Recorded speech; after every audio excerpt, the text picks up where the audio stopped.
This channel does not promote any violent, harmful, or illegal activities. All content provided by this channel is meant for an educational purpose only.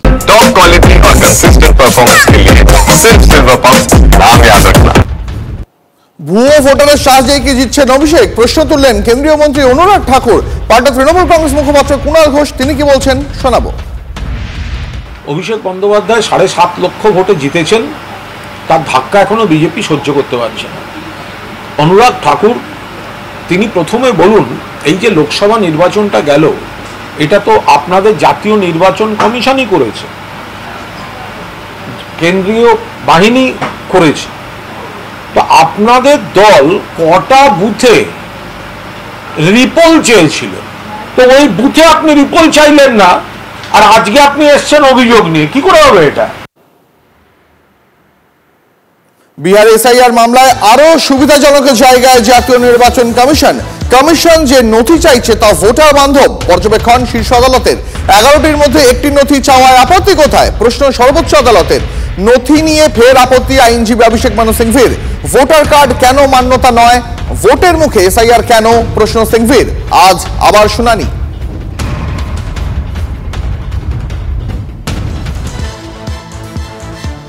বিহারে SIR এর ক্ষেত্রে voter কার্ডকে বিবেচনাতেই আনেনি নির্বাচন commission.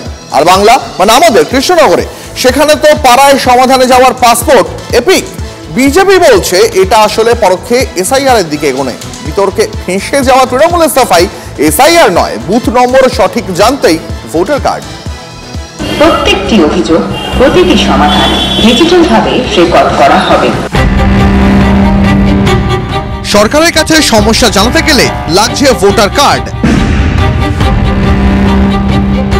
Epic দেখে তবেই নথিভুক্ত করা হচ্ছে সমস্যার কথা। আমার পাড়া আমার সমাধান শিবিরের ঘটনায় শোরগোল কৃষ্ণনগরে। 7 নম্বর ওয়ার্ডে সেবক সংঘ লজে চলছে সরকারি শিবির। স্থানীয়দের দাবি, সেখানে প্রত্যেকের ভোটের কার্ড আনতে বলা হচ্ছে।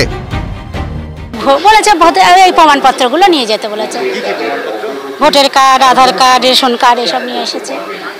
এখানে আমরা রাস্তার জন্য এসেছিলাম, তো সব কিছু দেখলো, ভোটার কার্ড দেখলো, দেখে ফোন নাম্বার নিল, নিয়ে বললো ঠিক আছে।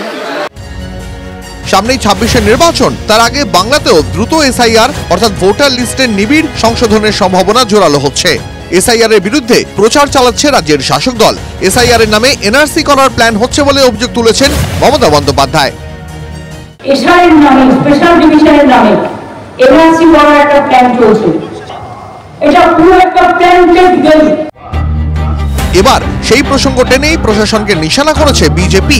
তারা বলছে এসআইআর এর লক্ষ্যেই আমার পাড়া আমার সমাধান শিবিরে ভোটার কার্ড আনতে বলা হচ্ছে।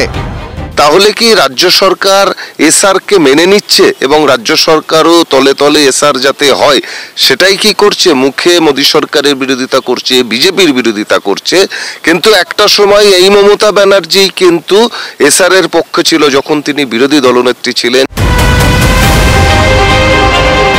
তৃণমূল কাউন্সিলরের অবশ্য দাবি, এলাকার মানুষের পরিচয় দেখার জন্যই দেখা হচ্ছে ভোটার কার্ড।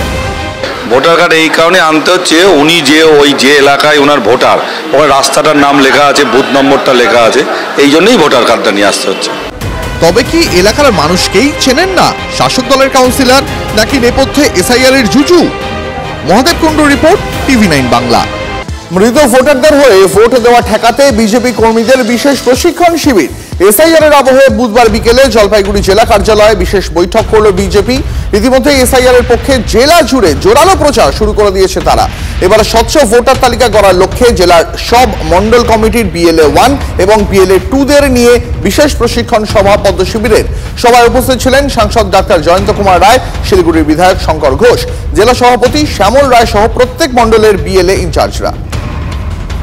রুটিন বৈঠক আমাদের এই কর্মসূচিতে সারা রাজ্যেই হবে। ভোটার লিস্টে নিয়ে স্বচ্ছ তালিকা তৈরি হবে, স্বচ্ছ সরকার তৈরি হবে। এসআইআর এর আগেও হয়েছে, 2002 হয়েছে, সারা দেশে 12-13 বার এসআইআর হয়েছে।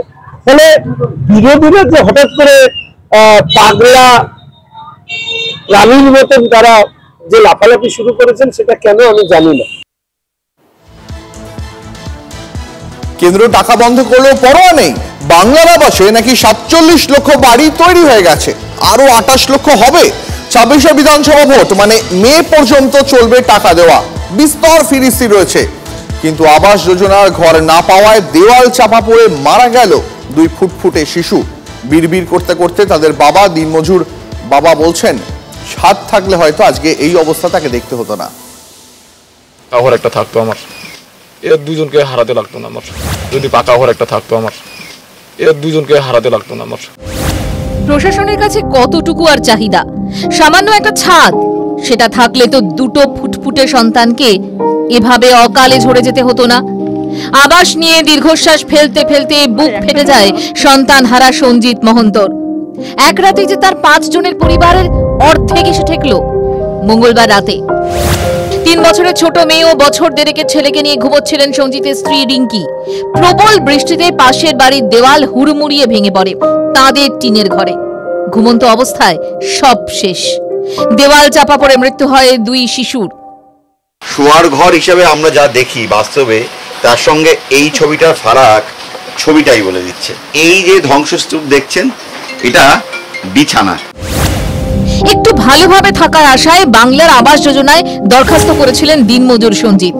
হতভাগ্য বাবা বলছেন, যেখানে প্রতি কাজে ঘুষ দিতে হয় সেখানে আবাসের আশা তো দুরাশা। একটা বাথরুম নিতে গেলেও নাই করে হলো 1000 টাকা 1200 টাকা দিয়ে ঘুষ দিয়ে তারপর নিতে হয়। এটা কুয়ো নিতে যাবেন তাও একটা ঘুষ দিয়ে নিতে হবে। সরকারি প্রকল্প কোথায় পাচ্ছি? কিছু পাচ্ছি না। তো এই ঘর সেই কোন বছরে একটা আবেদন করে রেখেছে, সেই ঘর আজ পর্যন্ত এখনো আসেনি। বছর 2 আগের কথা, দেওয়াল চাপা পড়ে মারা যাওয়া বাঁকুড়ার সন্তান হারা 3 বাবাকে নিয়ে দিল্লি গিয়েছিলেন অভিষেক বন্দ্যোপাধ্যায়। আবাসের টাকা চেয়ে দিল্লিতে ধর্ণাও দেন। এর কয়েক মাস পর মমতা বন্দ্যোপাধ্যায় জানান, কেন্দ্র আবাসের টাকা বন্ধ করে দিলেও প্রকল্প চালাবে রাজ্য। সম্প্রতি তিনি দাবি করেন, 12 লক্ষ উপভোক্তাকে দেওয়া হয়েছে বাংলার বাড়ির টাকা, আরো 16 লক্ষ উপভোক্তাকে বাড়ি তৈরির টাকা দেওয়া হবে। সেই তালিকায় নাম কেন ছিল না রাজগঞ্জের সঞ্জিতের? বিজেপির বাউন্সারের সামনে তৃণমূলের চেনা যুক্তি, কেন্দ্র কি করছে? ওনারা তো বাংলার আবাস যোজনা করেছে, তাই এই পরিবারটি বাংলার আবাস যোজনা পেল না কেন, সেই প্রশ্ন মানুষ করছে। বাংলা আবাস যোজনার টাকা আমাদের ন্যায্য পাওনা, ন্যায্য অধিকার, সেই ন্যায্য অধিকারকে আজকে বঞ্চিত করে রেখেছে আমাদের ভারতবর্ষের প্রধানমন্ত্রী নরেন্দ্র মোদী। দায় ঠেলাঠেলি চলবে। বাংলার আবাসে লক্ষ লক্ষ উপভোক্তার লম্বা লম্বা তালিকা দেখানো হবে, আর সেই ঢক্কানি নাদে হারিয়ে যায় সঞ্জিতদের মতো দিন আনা দিন খাওয়া মানুষগুলোর সন্তান হারানোর হাহাকার। প্রসেনজিৎ চৌধুরীর রিপোর্ট, TV9 বাংলা।